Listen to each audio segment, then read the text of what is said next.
Are you carrying a balance on a high interest credit card and looking for a way to save money on that interest? A balance transfer credit card could be the solution for you. I'm Sally French, a credit card expert at NerdWallet. Let me walk you through how to do a balance transfer step by step so you can pay down debt faster and save on credit card interest. Now first, let's lay out what we're talking about when we say balance transfer.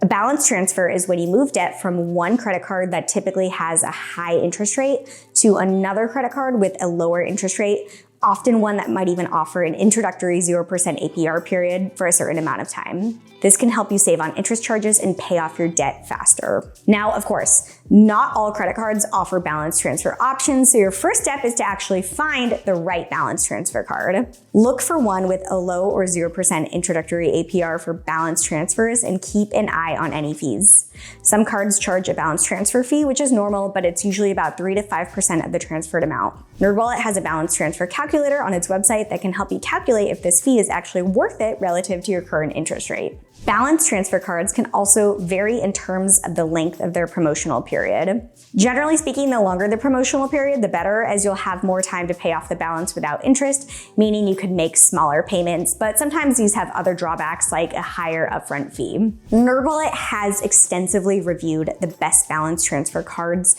which you can view on nerdwallet.com. But even with our top picks, it's critical you understand the terms and conditions for yourself. For example, find out how long that 0% APR period lasts. Then find out if there is a balance transfer fee.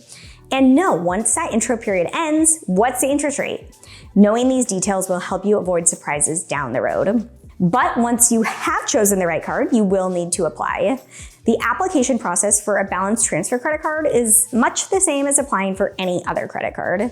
Expect to provide personal details like your income, address, and social security number.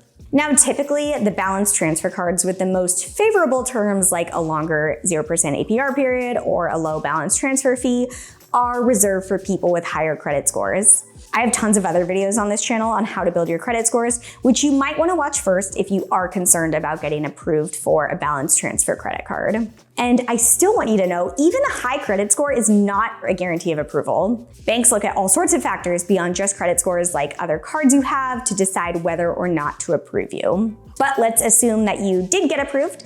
You are now ready to start your balance transfer. You can usually do this online through your new card's account dashboard or by calling the card issuer. There's typically a phone number on the back of the card, or even sometimes you can do this during the initial application. Be prepared to provide information about the card you're transferring the balance from, including the account number and the amount you wish to transfer. It can take a few days to sometimes even a couple weeks for your balance transfer to process. During this time, continue making payments on that original credit card to avoid any late fees over there. Once the transfer is complete, your old balance will show off as paid off, and then the new debt will now be on your new card, but hopefully this time with a much lower interest rate or even one with no interest for a period of time. Of course, the key to making a balance transfer work in your favor is paying off your balance before that 0% APR introductory period ends. If you still have a balance after that period, it'll start accruing interest at the card's regular APR, which could be quite high sometimes. Now, I do want to share some big disclaimers when using a balance transfer card. I mentioned earlier about reading the terms, and I mean it. Many have strict rules. For example, it's pretty common for cards to state in their terms that a single missed payment will void that credit card's 0% APR offer. That'll cause your APR to spike, and while exact interest rates vary, expect your APR to be somewhere around 30%, which quickly cuts out any benefit of holding a balance transfer credit card in the first place. Secondly, it's tempting to use your new card for everyday purchases, but resist the urge.